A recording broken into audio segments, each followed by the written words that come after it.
I worked night shifts at a shipping dock in Clearwater, Florida, back in 2018. It wasn't glamorous, just heavy lifting, forklifts, and the occasional drunk trying to sneak into a container. But the money was decent, and I liked the solitude of night work. Most nights were uneventful, but there was one shift, my last one there, that still keeps me up. It was a Thursday. The other night, crew members had called in sick, so I was alone for a few hours until backup could come in. I wasn't too worried. I'd done solo shifts before, and I had my portable speaker and thermos full of strong coffee to keep me going. Around 1:30 a.m., I took a walk through the container yard to inspect a delivery we were expecting from New Orleans. The fog off the water was unusually thick that night, curling around the steel boxes like smoke. I remember thinking how dead quiet everything was. As I passed one of the far rows, I noticed a container with its door slightly ajar. That was a major red flag. Protocol required them to be sealed shut when not in use. I pulled the door open. Empty. No pallets, no cargo. Just the faint smell of mildew and sea salt. I stepped inside with my flashlight to make sure no one was hiding in the corners. That's when I heard it. A metallic clank behind me, like another container being opened. I turned and stepped back out quickly, scanning the rows. Nothing moved, but the fog made it hard to see more than 20 feet in any direction. Then I heard footsteps. Not echoing or running, just slow, deliberate crunches on the gravel. I called out, "Hey, this is private property. You need to leave." No answer. I couldn't see anyone. But the sound kept getting closer. Not rushing, not creeping, just steady. I pulled out my radio and called the office. No response. I tried again. Static. Then the footsteps stopped. I stood frozen, flashlight shaking slightly in my hand. I panned the beam through the fog, heart pounding in my ears. Finally, I saw something move. Just the edge of a shadow slipping between two containers. Tall, maybe 6 feet, wearing what looked like a hooded jacket. I couldn't make out a face, just a shape. I shouted again, this time louder, "You need to come out now or I'm calling the police." Still nothing. I turned and started walking fast back toward the office. That's when I heard the clang of another container opening behind me. Then another. Then another. It was like someone, or something, was moving along the rows, opening doors as they went. I ran. When I reached the office and locked the door behind me, I was gasping for breath. I grabbed my phone. No service. I checked the CCTV monitor. Static on every feed except one, camera 4, facing the western row. Someone was standing at the edge of the frame, not moving, not walking, just standing. Their face was turned toward the camera, but I couldn't see features, just a blurred outline. Then the screen flickered. When it came back, the figure was gone. 30 minutes later, a co-worker finally showed up. I told him everything. We searched the area together. Every row, every container. Nothing, no one, and no signs of forced entry. But 5 containers that had been locked when I checked in were now wide open. I quit the next morning, never went back, and I never found out who or what was out there in the fog that night. I used to deliver groceries for a small independent store in northern Pennsylvania. It wasn't the most exciting job, but it paid the bills and gave me a lot of time on the road, which I liked. Most of our customers were elderly or lived way out in rural areas where delivery trucks didn't usually go. One Friday afternoon, I was assigned a drop-off to an address I didn't recognize, Fairview Road. I had to use GPS to find it. It was a long stretch of cracked pavement surrounded by dense trees and empty farmland. No cell service, no lights, just endless quiet. The delivery was for a woman named Mrs. R, no first name. The order was prepaid. 2 bags of basic groceries. Nothing unusual. Bread, milk, canned soup. But when I got to the address, something felt off. The house was a 1-story structure, old and sagging. almost swallowed by overgrown brush. The mailbox was rusted and had no numbers on it. The windows were covered with thick curtains, and the porch light was off, even though it was almost dusk. I knocked on the door. No answer. I knocked again, louder. Still nothing. Just as I was about to leave the bags on the porch, I heard something move inside, furniture scraping, or maybe a door creaking open. Then a voice, faint but clear. "Just leave it there." It was a woman's voice, but it didn't sound right. It was flat. No inflection, no emotion. I froze for a second, then called out, "Okay, groceries are here." I placed the bags gently on the step. That's when I noticed it. Across the road, partially hidden behind trees, was a white cargo van. No logos, no windows, just sitting there, engine off, facing the house.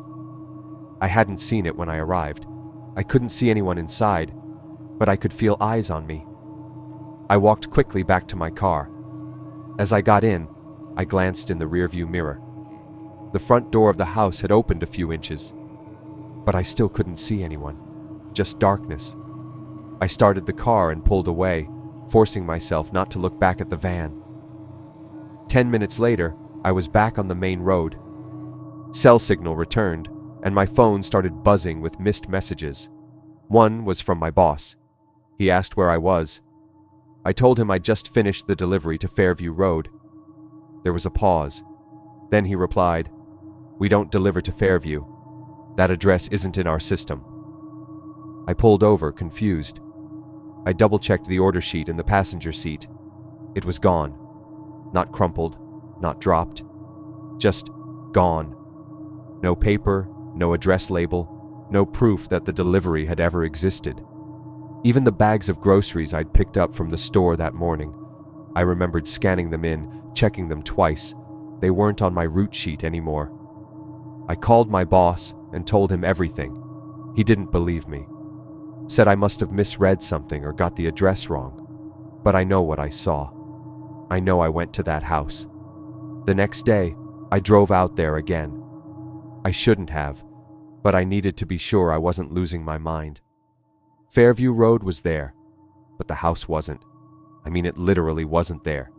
Just an empty field and a line of trees. No porch, no mailbox, no driveway. And the van?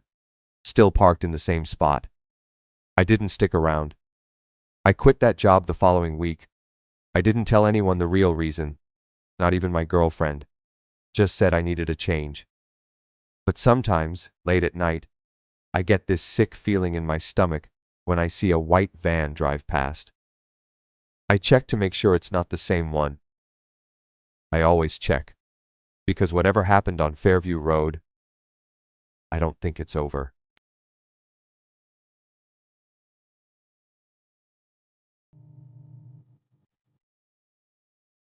I've never been one to scare easily. I grew up in a rough part of Chicago, lived through some sketchy stuff, but nothing ever truly shook me. That changed the year I moved to Milwaukee for college. It was 2021, and I had just transferred schools. Money was tight, so I found a cheap one-bedroom apartment in an older building just off campus. The place was kind of run down, but it had charm. Creaky floors, old radiator heat, and paper-thin walls. It was all I could afford. The landlord told me the unit below mine was vacant, had been for months. That sounded great at the time. No noisy neighbors, no parties, just peace and quiet. Or so I thought. The first weird thing happened on my third night. I was sitting on my couch around midnight, headphones on, when I felt this low, rhythmic thumping through the floor. At first I thought it was my radiator or pipes, but the more I listened, the more it sounded like footsteps. Slow, steady, pacing back and forth directly below me. I took off my headphones and stood still.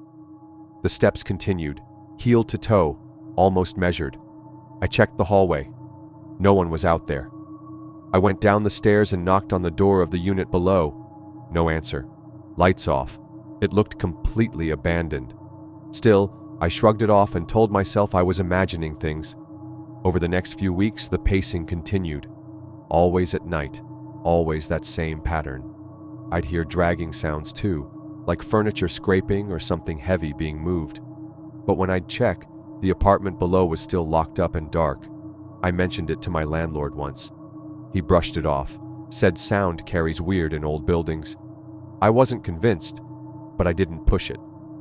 Then one night, around 3 a.m., I woke up to a sharp banging from below. Not footsteps this time, fists, pounding the ceiling under my bed. It was so violent that my floor actually shook. I jumped up, heart racing. It stopped as suddenly as it started. I called the landlord immediately. He showed up the next morning and agreed to unlock the apartment below so I could see for myself. It was empty. I mean completely empty. Dust everywhere. No furniture, no signs anyone had been there. No power, no heat. Just an old, damp smell. I walked the space. No loose floorboards, no signs of squatters. But here's the thing. In the bedroom, right under where my bed would be upstairs, was a huge, dark stain on the ceiling.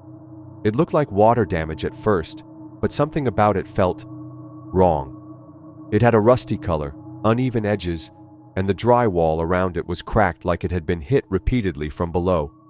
The landlord said it was just old damage, probably from a leaky pipe years ago. But when I asked if anyone had ever lived there recently, he paused. Then he said, "Well, there was a guy, a few tenants ago, kept to himself. Stayed in that unit for nearly 6 years. One day he just vanished. No forwarding address, no call, left all his stuff. We assumed he skipped town." I moved out 2 weeks later. Not because of the noise, not because of the stain, but because a week after that visit downstairs, I came home to find a chair in my kitchen, dragged from my dining table, positioned directly under my ceiling vent. And balanced on that chair was a single key. I didn't touch it. I packed my stuff that night and stayed with a friend until I could break my lease. I still don't know how that key got there or what it unlocked, and I don't want to. Some stories don't need endings, just warnings.